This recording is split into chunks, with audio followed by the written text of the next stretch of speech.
Hey yo, how's it going? Just actually worked out something else that I could explain to everyone about how the universe works. So, there's no such thing as antimatter. There's also no such thing as dark matter.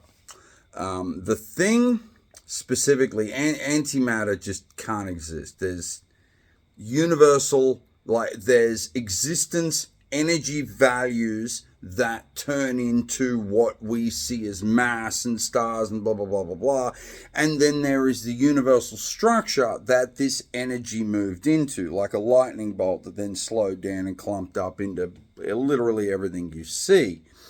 But there is no antimatter within universal existence. You assume, it is assumed that antimatter exists because it is assumed that the universe is made up of a single complex entity, which it very much is not. The universe existed here, or the universal structure of the filaments, the nano to the super large, like circular sort of filaments that make up the universe, existed here before the energy that makes up all the mass and stars and everything else moved into this space. That's how the universe formed. This energy moved through a crack or a fissure or whatever and pushed its way into the universal structure. And it's the structure that causes the energy to actually form in the structures that it does, that we see as matter and everything else.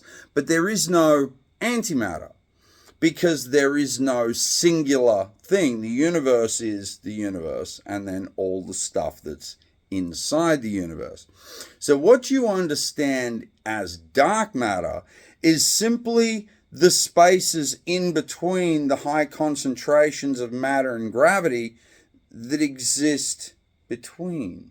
They are the between. The glue that you are looking for that sticks everything in universal existence together is the universal structure itself. This is everything's circular. So a planet, a cell, atoms, anything with the balanced circular effect, but anything with hyperreactivity like life and energy, energy to mass transfer, like lightning or blood or tree roots or the transient fungal network or all these manner of things, take the lightning structure because they are hyperreactivity. This is why the shapes are the way they are.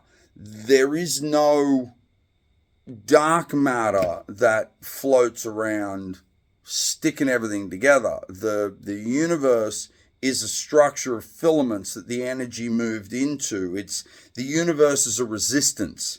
It's a resistance. There's no better way to say it. I heard people mention an ether, but that just sounds silly. But the universe is a series of structures that creates a resistance to the energy moving into it to create all that you see. So the last thing I'm going to say, which is going to be the most hated thing that I've ever said, Einstein's theory of relativity is wrong. It's like writing 1 + 1 without the answer. It's a very rudimentary and very incomplete equation based on two-dimensional perception. Our universe is 5-dimensional, not 2-dimensional.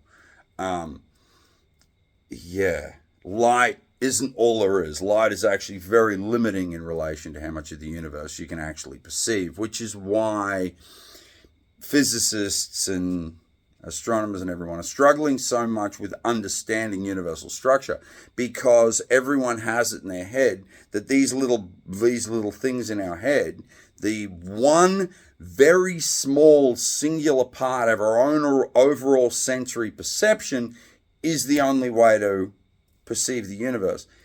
Except we have 6 or 7 or 8 senses in some cases. Yeah, I realize most of you don't even believe people have 6, but I can assure you, once you're able to perceive in 5 dimensions, there are 7 or 8 senses the human body can actually have. It's incredible how advanced our bodies actually are. It's just most people have forgotten how to use them, so they've forgotten their abilities. But the universe is a lot more complex. There's a lot more going on, but you've got to let go of these old rudimentary limiting concepts, because while ever you hold on to them, you base everything from it. Everything branches from this incomplete understanding. Now, I'm not saying Einstein was bad. Man, that dude and his wife were absolute geniuses.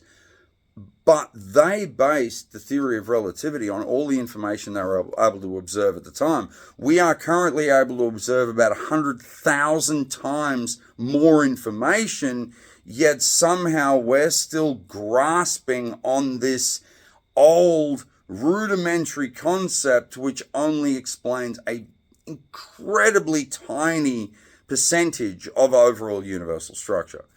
But yeah, I'll make more videos in the future. I'm going to try and actually edit some cool stuff in. But whatever. No one watches them anyway, so I don't really care. But yeah, have a good day.